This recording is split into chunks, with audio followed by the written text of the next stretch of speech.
Comme vous venez de le voir, les Blaugrana, très bonne nouvelle pour nous. Nos prières ont été entendues. Baldé est sélectionné avec l'équipe nationale d'Espagne. On l'a dit durant les actualités passées que selon moi, selon beaucoup d'entre nous dans la communauté, Baldé aurait mérité une place en Coupe du Monde. Moi, je le pensais réellement, surtout dû au fait que le joueur pouvait dépanner en tant que défenseur droit et défenseur gauche. Je trouvais ça dommage que Luis Enrique se passe d'un joueur qui peut jouer sur les deux ailes en cas de blessure, en cas de fatigue ou autre. Baldé aurait été intéressant. Nos prières ont été entendues. Mundial, hermano.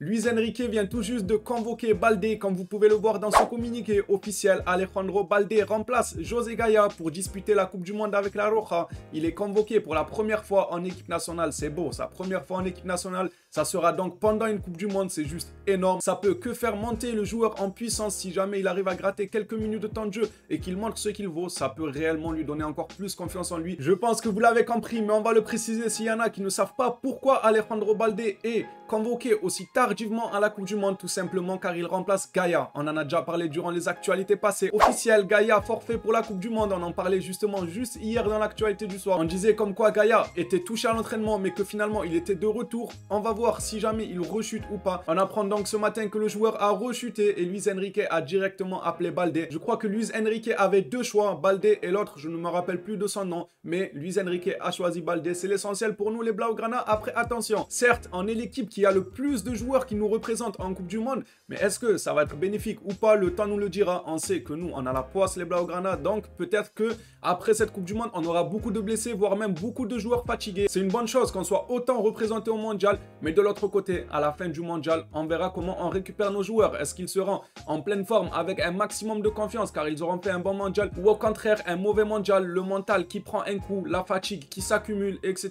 Peut-être même des blessures. On le sait qu'on a énormément de blessés, donc on va voir si cela sera bénéfique pour le Barça d'avoir autant de joueurs qui les représentent au mondial ou pas. Avant de passer à la suite de l'actualité, ça parle de Frenkie de Jong et de Marcos Alonso. La paire de crampons de Lionel Messi ex Speed Portal Lianda a été dévoilée, donc la paire que portera Messi pour le mondial, elle est juste exceptionnelle. Franchement, elle est incroyable la paire. Je trouve la paire juste magnifique. Je souhaitais quand même partager avec vous ce chef-d'œuvre selon moi. Allez, passons maintenant au cas de Marcos Alonso. Beaucoup de rumeurs ces derniers temps annoncent que le Barça souhaiterait prolonger Marcos Alonso. Aujourd'hui, ça vient de tomber. Le Barça, avec l'approbation de Xavi, a déjà pris la décision de prolonger le contrat de Marcos Alonso pour 1 an, plus une autre année optionnelle. Ce n'est pas nouveau. Xavi aime énormément le profil d'Alonso. Il est même apparemment bouche bée des performances que Alonso apporte sur le terrain. On va laisser Xavi faire son travail. Donc Marcos Alonso dans un futur proche pourrait se voir prolongé au FC Barcelone. Et on termine cette actualité par encore une fois un rebondissement dans le dossier Frenkie de Jong. Il part pas son remplaçant. Xavi compte sur lui. Xavi ne compte plus sur lui.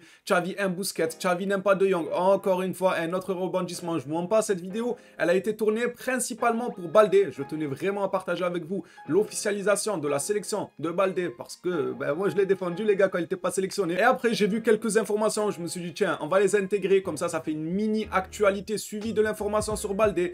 Xavi est convaincu à 100% que Frenkie de Jong sera le remplaçant de Sergio Busquets. Ça fait au moins 30 millions de fois que je lis ce genre d'article. Mais selon ce journaliste, Xavi serait convaincu à 100% que Frenkie de Jong sera la relève de Busquets. On espère que cette fois-ci c'est vraiment vrai et que demain on va pas se lever avec une information. Oui, Neves va arriver, Xavi ne compte pas sur de Jong, Xavi préfère Busquets. On le sait, ils font que changer de fusil d'épaule. Un coup, il compte sur Xavi, un coup, il ne compte plus sur lui. On va prendre notre mal en patience. On aura la véritable réponse, je pense, qu'en fin de saison, quand Busquets arrivera à la fin de son contrat, si Xavi souhaite le prolonger, là, on se dira, ah, il ne compte pas encore réellement sur Frenkie de Jong. Et si Busquets s'en va réellement, peut-être que Xavi comptera réellement sur Frenkie de Jong. Les phénomènes, cette vidéo actualité est terminée. Dites-moi dans les commentaires, qu'est-ce que vous en pensez de la sélection de Baldé? Est-ce que vous êtes content? Bien évidemment, grosse force à Gaya qui est blessé, à tous les blessés. Ça doit être dur de rater un mondial, surtout quand il reste à peine quelques heures et que tu chutes à l'entraînement. Je pense à Nkunku, je pense à Harit, lui c'était pas l'entraînement, mais sa blessure était assez grave. Je pense bien évidemment à Gaya, c'est encore tout frais, il vient tout juste d'être remplacé par Baldé. Merci à toi si t'as regardé la vidéo jusqu'ici. N'hésite pas à lâcher un petit like, un petit abonnement, ça soutiendrait énormément la chaîne. On se revoit à la prochaine vidéo sur le FC Barcelone. D'ici là, prenez soin de vous les Blaugrana.